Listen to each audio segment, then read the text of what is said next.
Okay, it's day 171 with the Awan brothers. Back to my slides here. It's still not the best recording situation, but I'll give it a go. What I tried to show yesterday was ISI connections, ISI connections, ISI connections. And when you have this kind of a brotherhood, it's okay to start looking at what other types of businesses they create to support those illicit activities, those rat lines and so forth. So that's why I am kind of traversing the length and breadth of all the proprietaries and different businesses that are created by the Awans. And I noticed every time I mapped a house, this is for instance the Hawkshead house where I stood and talked to the Marine that night, and he said yes, there was these Blackberries, and then there was also these laptops. I couldn't help noticing every time I mapped the location with Street View, there was always a sedan service not far away.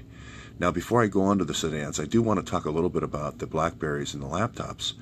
Somebody mentioned on the site that said, hey, how many members of Congress actually still use Blackberries as their phone? Those kind of went out about 10 years ago. The only person left, really, in Washington, the two people left was Obama. I doubt that Awan would have access to his phones, and Hillary. And the fact that he had several of them, I mean, there is a chance here that those are Hillary's phones, or those are collected phones for because they had intelligence on them from as she was gathering it over time. Again, Imran was a close personal friend of Bill Clinton's.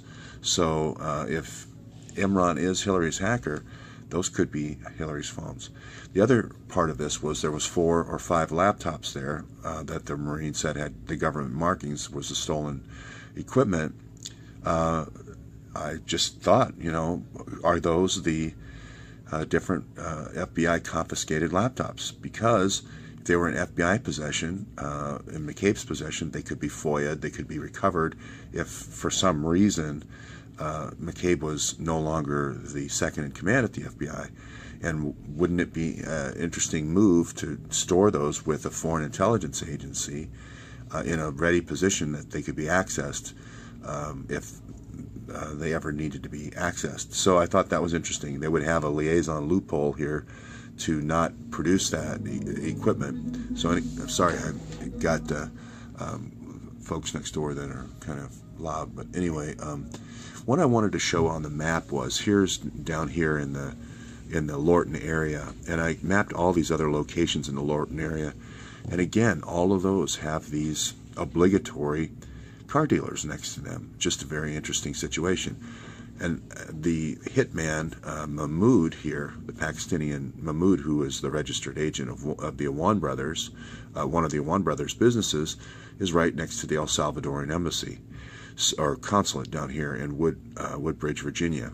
So people are saying, well, what is MS-13, what has Mahmoud got to do with the investigation? I just thought it was interesting because this relationship between Pakistan and El Salvador goes all the way back to the original Iran-Contra. And again, with these rat lines, why recreate them? Why not use them? And I'll give you a little bit example. As I moved up the corridor here from Washington, D.C. up to New York, stopping in Baltimore, I'll give you another example here.